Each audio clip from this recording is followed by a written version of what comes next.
following program is a production of Ho'ike Kauai Community Media.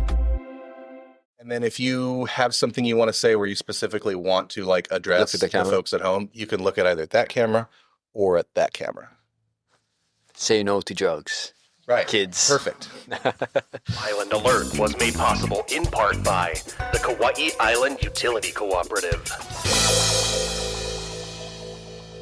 Aloha and welcome to Island Alert, the show where we talk to Kauai's first responders. I'm Max Richardson, and joining me today is Kauai Police Department's School Resource Officer from Kapa'a High, Jonathan Anderson. Thanks for coming on the show, Officer Anderson. Thank you for having me. Before we get into the interview, make sure to subscribe to Ho'ike on YouTube or your podcast app of choice for even more great content. Stay connected, stay inspired, and keep up with the stories that shape Kauai. All right, so how are you doing today? How was your, did you have a good drive in? Great, yeah. I was able to stop at an awesome coffee shop. Got my Likoi ginger lemonade. Nice, yeah, I've been looking at that all morning. It looks really yummy. So let's get started with just some basic getting to know you stuff. Tell me a little bit about yourself. Take me through the journey from being, an ordinary kid to a police officer to specifically a school resource officer now. What's that like? Well, I was born and raised here on Kauai, from the east side area. I went to school at Kapa'a Elementary, graduated from Kapa'a High School. As a kid, kind of tying this into what I'm doing now is I was really interested in reading books about detectives, more specifically a book called Encyclopedia Brown. It was basically a child detective who would investigate crimes in the school setting and then, solve all these crimes. And that was one of my favorite books growing up, along with Dr. Seuss. After school, I graduated from UNLV, University of Nevada, Las Vegas, where I got my bachelor's degree in criminal justice. From there, I moved to California, did some surf lessons for a little bit, worked in a restaurant, and then I moved back home where I started working construction. Construction was getting a little slow, applied for the police department, got in, and 13 years later, I'm here. Wow. Well, that's awesome. When I was a kid, I read some of those Encyclopedia Brown books as well. Did you? Yeah. Oh, nice. Yeah. I was like, every time I talk about it, they're like, Encyclopedia who? Yeah, no, I remember those books. I wasn't like a voracious reader of them, but I read a couple. Yeah. I was really into those back in the day. So was there, I can commiserate with you on the construction thing too. Like it's a good way to make a living for a little while, and then you're like, oh man, I wish I did something else. Yeah, I grew up with construction. My dad was into construction. My stepfather was an architect, so I kind of fell into that. The smart side of construction, architect. The smart side of construction, yeah. So I got to see both sides from both my fathers growing up. Cool. So was there a particular moment that made you realize that you wanted to work in law enforcement? Like I said, it started when I was younger, back in school. I was always interested. And then I went to college for criminal justice, but I didn't want to go in right away. It wasn't until my son was born and I realized that, I needed to make a little bit more money to make a living here on Kauai. So that's what kind of motivated me to take the test, something, more consistent that I thought I would be good at. Yeah, I hear you.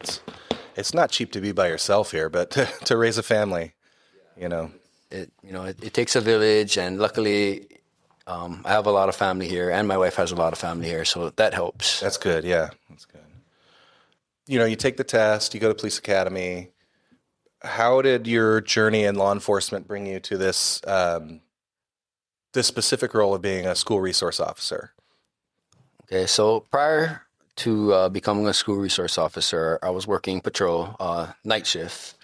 So it was the previous school resource officer that came up to me and brought it to my attention. He's like, "Hey, Johnny, I think you would be good as a school resource officer. My time is up as a school resource officer, and I was thinking that you could maybe take my place." And I didn't really put too much thought into it prior to him telling me about it. And, so it wasn't until he brought it to my attention to where I was like, okay, maybe I'll look into this. Yeah. And so I tried out, got the position. And yeah, here I am about 4 years later. All right. And so how long is so there's a time limit on the billet. How long is that time limit? You have 7 years, 7-year rotation as a school resource officer.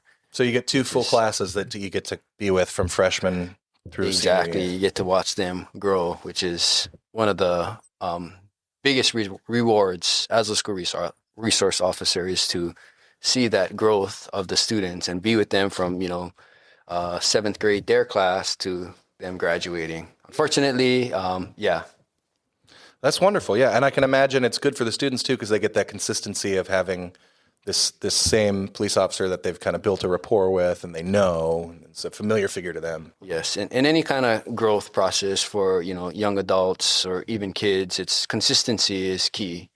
Being there, being consistent, being present is huge in the development of the youth. Yeah, and actually, I know some studies have shown, or actually a lot of studies have shown, that consistency in your experiences in your development can be a very accurate predictor of success or positive outcomes in your adult life. So that's great that you get long enough to give that consistency. Any unexpected twists along the way, like any, looking back, you're like, how the heck did I get here? Like, how the heck did that happen? Actually, I have one unexpected twist. Is I am currently a unified partner with the Special Olympics on the bowling team. So I support the Special Olympics. I joined as a unified partner, and yeah, I've never thought of it prior, working with these athletes, but it was this position that brought me to where I am. And next thing you know, me and my partner are actually representing Hawaii in the national games this summer in Minnesota. So it's huge. And that was something that I never thought in my life. Personally, I don't have a family member that is special needs, but just being around them, participating in our badges and buckets event, and just, speaking with the athletes, just kind of inspired me to participate more, and I enjoy being with them. Tell me about that. Tell me about Badges and Buckets. What is that? Badges and Buckets is a yearly event that the police department all over the world actually participate in support of Special Olympics. So we go on the top of Walmart, and we help basically get the word out there, and we're fundraising for these athletes so that they can participate in sports year-round.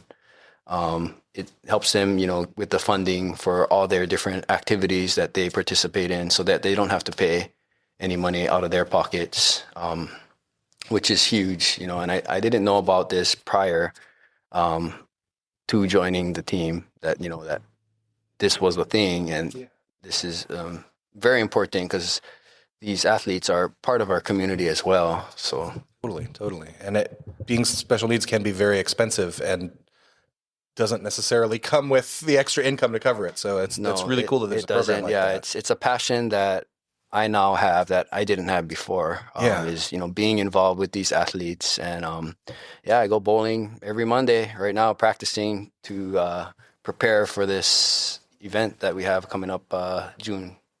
So my bowling experience was, I played a lot of sports growing up, but bowling was never one of my sports. So it started off as a favor. They wanted me to help out. One of the athletes needed a partner to represent in the state games. So they're like, after Badges and Buckets, they're like, "Hey, Johnny, you want to help us out? We need a male partner for this athlete. You guys are going to play in a tournament in Oahu." So we did that, and I did exceptionally well, like beginner's luck or whatever. I was getting turkeys left and right.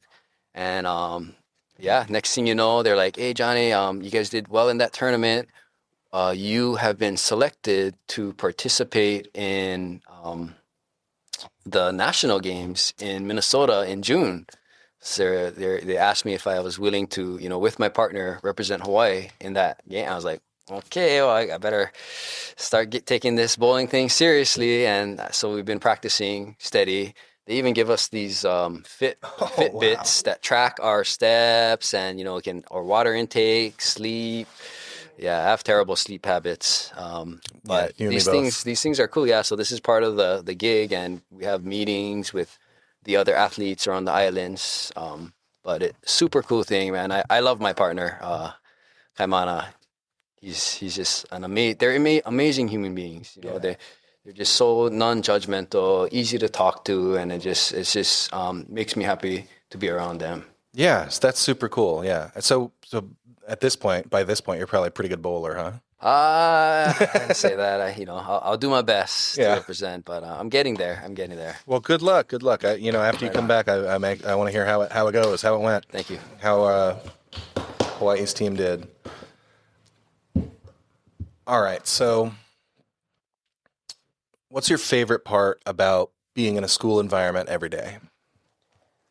So my favorite part, there's multiple parts, but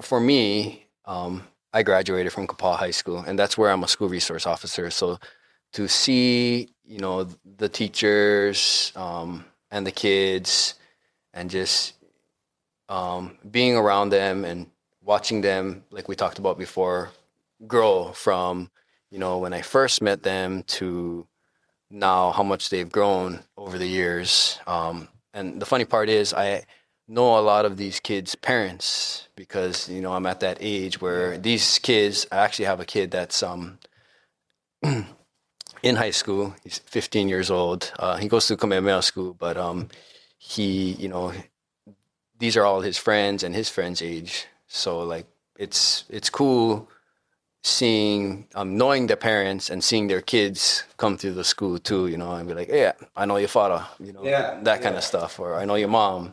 So it really helps with creating that bond with the kids, because once they know that, oh, you grew up with my dad, that's small island kind of syndrome type of thing, but it's huge, and I love that, that I can come full circle from actually experiencing the school and then coming back and, experience the next generation and see how they're handling it and the different challenges that they have to go through.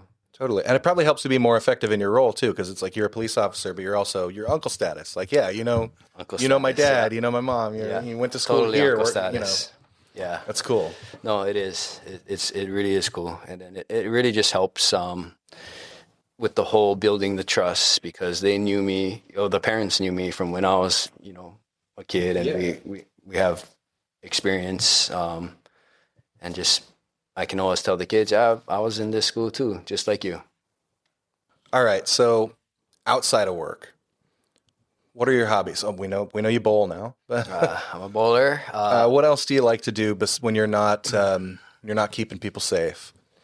I love to surf. It's one of my favorite things that I've done as a little kid. And now I'm at the age where my 12-year-old daughter is into surfing too. So I take her surfing all the time. And that's probably one of my favorite things to do, is surf with my daughter.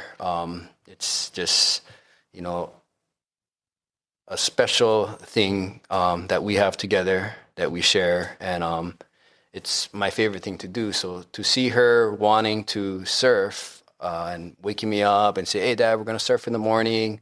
We go to Pakala's. That's her favorite spot to surf. And it just brings me so much joy. It's like the best thing ever to have my daughter, enjoy what I love to do, and it's a thing that we can do for free here. Yeah. And it was just one of my goals as a parent. It was to teach my kids to do something that I love to do. And luckily, my two older boys didn't get into it, but my daughter, who's the youngest, is a surfer. So that's one thing, my favorite thing to do right now. I also do mountain biking, bowling. I do roller hockey, adults league. What else do I do? So yeah, a lot of mountain biking. I have what is called like a mountain bike with the electronic assist. Oh, yeah. So it gives you, you still have to pedal, but it gives you just a little bit juice when you're Yeah, struggling. when you get the and real there's- steep, muddy, rocky. Yeah, so Yeah. you can just go farther, and it's so much more fun, to be able to go and farther and just faster than you've ever gone before. Like I'll do a 26-mile bike ride, like no problem, from my house in the homesteads, loop all back roads down to up to Spalding, down to Kelia bike path, all the way to Wailoa, and then back up Kuomo'o, 26 miles. Wow. Yeah, that's a marathon. Yeah, but I'll do it on my bike with this bike. Not no problem, but I wouldn't have done it with a regular bike. It's that's for more sure. possible than it would be with a fully possible, mechanical yeah, bike. so- Yeah, that's really cool. I got to look into that. Yeah, no, it's fun, and you still get the exercise, because Yeah. you can set it to where like, okay, I need a little bit of help. There's there's levels. Yeah, yeah. You give it like a help Yeah. percentage. When I'm going up Kuomo'o Road, I'm putting that thing on turbo and Yeah, yeah, for going sure. up there. Yeah, I got to look into those because you know what? I used to ride. I have a bike, just a regular mechanical bike, and I used to ride it a lot. And then I got real fat, and so now it's like a catch-22 where it's like, okay, well, I want to lose weight, so I got to ride my bike more. But I'm really fat, so it's hard to ride my bike. I get tired after like half a mile. This will help with motivation, get yeah, you, that, yeah. that confidence, and it's just they're a little pricey, but well worth it. Like, Yeah. Yeah. And I mean, working in the very lucrative industry of public access television, I have plenty of money, so I could probably put it on layaway or something. Yeah, but health is priceless. Yeah, I agree. And my doctor just said something similar to me very recently. So, but that's so cool that you talk about. I can imagine how wonderful it is to surf with your daughter like that. When I was 14, my dad taught me how to surf at Rock Quarry. That was like our favorite break, and yeah, it was like a really special bonding experience with me and my dad. Like because it's just you, your kid, the ocean. Yeah, exactly. It's that environment. It's our church. Yeah, and in this day and age where you can't bring your phone out there, so it's not even possible to be distracted by the phone. You're just there in nature, like in the water. Yeah, I love that. All right, so switch gears a little bit. Come back to work. Tell me a little bit about your job, your specific responsibilities, so obviously you're a police officer, so you enforce the law and you keep people safe. But I imagine specifically being assigned working in a school, there's a lot of like mentorship and role modeling that's involved. Correct. Yeah. So our goal in the school setting is, number one, to make sure that they're safe. We're there for their safety, make sure that we can provide a safe learning environment for them. Unfortunately, in this day and age, with all those active threat incidents, it's only it's not if, but when. So being prepared and making sure that our kids are safe is, our number one goal in the schools. But we do other things.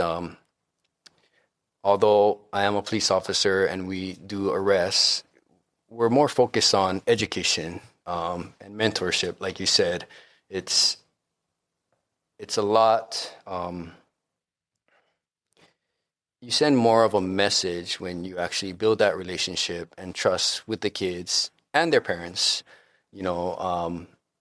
versus just making an arrest, right? So we use a lot of discretion in the schools.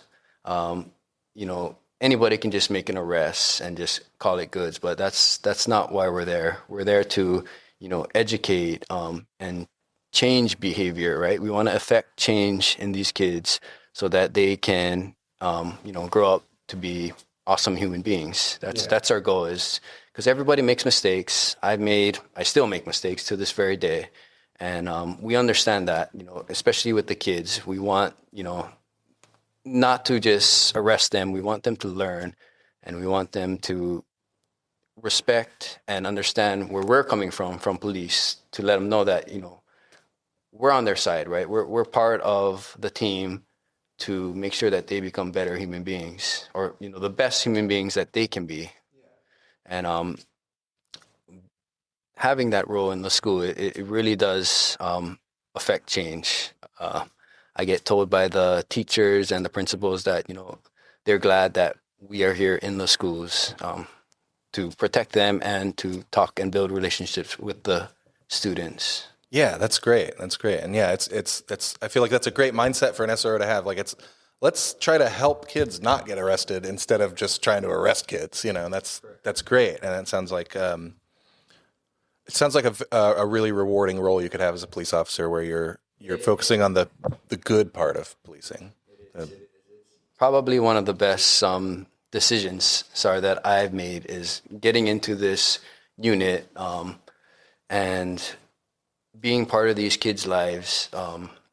And it shows because I can go, someplace, and I don't know if you know this, but I'm kind of a big deal in the schools. And if I go someplace, they're like, "Hey, Officer Anderson," it's very rewarding to be that guy that these kids can look up to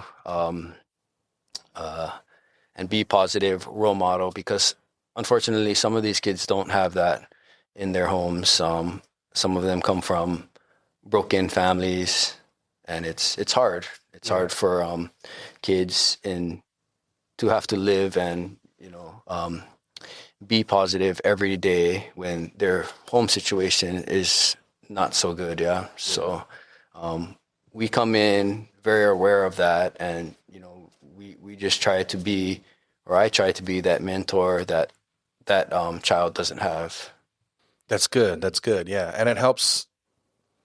I feel like it's good to sort of humanize the police too, and not like, the police are the guys that are going to write you a ticket if you do something wrong, or that are going to arrest you if you do something wrong. No, the police are guys that are here to protect you and help you, and they're people like us. The key to that is, I'll play with the kids, whether it's basketball or we'll talk story, during school. We make jokes just to let them know that, that we're human beings, and, we've been through it too, so building that rapport and the relationship with the kids. I don't give them a chance though. When basketball and we're playing one-on-one, oh yeah, no mercy. You gotta, yeah. No you breaks. Can't look weak. No breaks when it comes to that. So you're a bit of a b-baller too, huh? Yeah. Cool. All right. So obviously you had police academy, right? But what kind of training specifically prepared you for working in schools? And when you shifted focus from being a patrol cop to an SRO, what things, if anything, surprised you when you first started this sort of different flavor of policing? So when you become a school resource officer, you do a training. It's the National Association of School Resource Officers. It's a 1 week long course where they basically tell you, how to become a school resource officer and the difference between a school resource officer and a police officer. As far as what we're trying to do, what is our goals in this setting. So when I became a school resource officer, it's actually during COVID. So I had to do an online from home training online for a week. Yeah, and I think I had to wake up at 4 o'clock in the morning. Oh boy. Because of the time differences. So it was live online. So it was live online, yeah. So it's not my favorite type of learning. I like to be in person. I don't think it's anybody's favorite. Some people like doing the online learning, but me, I like to be in a class and speaking to people. That's the best way I learn. I'm more of a hands-on type of learner. Definitely. So what surprised you when you first sort of shifted gears from being a patrol officer to being an SRO, which is I guess seems like a much more specialized type of policing? It is. So I didn't realize prior to becoming a SRO that the difference you can make and how important this role is for the community, especially in the proactive aspect of preventing future crimes and building the relationship, not with the students, the parents, the staff at the school, but different entities throughout our community, like Special Olympics. We do active shooter training for various businesses. We did one recently for KIUC. But just being out there in the community and showing, who we are and what we do is not only rewarding, but very important. It's one of those, when you're working as a patrol officer, you don't realize that, school resource officers are doing all this stuff to make us look good, to build that trust with the community, because without trust in the community, makes it very difficult for us to do our job on patrol as well, right? Yeah. So we need to build that trust, and it starts at that young age with the students, as they grow up. Totally, I understand. Yeah, it makes it better for everyone if the populace doesn't see the police as the enemy or as somebody to be afraid of. And yeah, that definitely starts when you're younger, Yeah. If you have experience with friendly cops, helpful cops, then you see cops as friendly and helpful. But if your only experience is a cop comes behind you while your dad's driving and he starts cursing and worrying, then you're like, oh, cops are who I should be afraid of, So I see exactly what you're saying. So walk us through a typical day in the life of an SRO. What does an ordinary day look like for you? So I get there before school starts. What I like to do is I like to do a little bit of traffic enforcement around the schools, just to make sure that everybody's driving safely. If I do a traffic stop, a lot of times, especially if it's a student, I'll give them a warning. Let them know, what law they're violating, and give them a warning. But just the presence, as the kids are getting dropped off or driving to and school from the outside, is what I like to do initially in the beginning. And then once I get to school, I'll go check in with the administration, talk story with them, see what kind of issues that we have going on, whether it's bullying or, vaping, that kind of stuff. Yeah. Check in with them, see if we got anything going on. And then if possible, one of my favorite things to do is teach the students. I have a class where we teach them active threat situations and how to respond, if they happen to be in one of those situations, not only in the schools, but outside of school as well. It's important, life-saving kind of education that I have a passion for, and I think it's very important that our kids and everybody to know how to react in those type of situations. So I recently taught a class that just the other day, just one period, and then we'll do active shooter drills and stuff like that. Nothing too crazy, but that's one other thing that I do in the schools is I teach those type of classes. That's great. Yeah. Drills save lives. So I think that's wonderful. Yes, that you're doing preparedness and stuff. And, just walking around, high fives go a long way. I just see the kids, and the presence there helps, them seeing a police officer and just being available to the students is, one of our major roles as a school resource officer, is being present. Yeah, well, that's wonderful. That sounds really busy, too. It sounds like you almost have two different jobs that you're doing at the same time, because you're a police officer, but you're also like a school faculty member almost. That's it for part 1 of my interview with Officer Anderson. Tune in next time for part 2. Until then, stay safe out there. Aloha. Allegra Gaines is Ho'ike's president and CEO, while Lego Sameta is the administrative assistant. Smita Narong handles production and education services. Max Richardson also handles production, but IT services as well. Trisha Allen is Ho'ike's news and events producer, and Olivia Franco is our county producer and social media manager.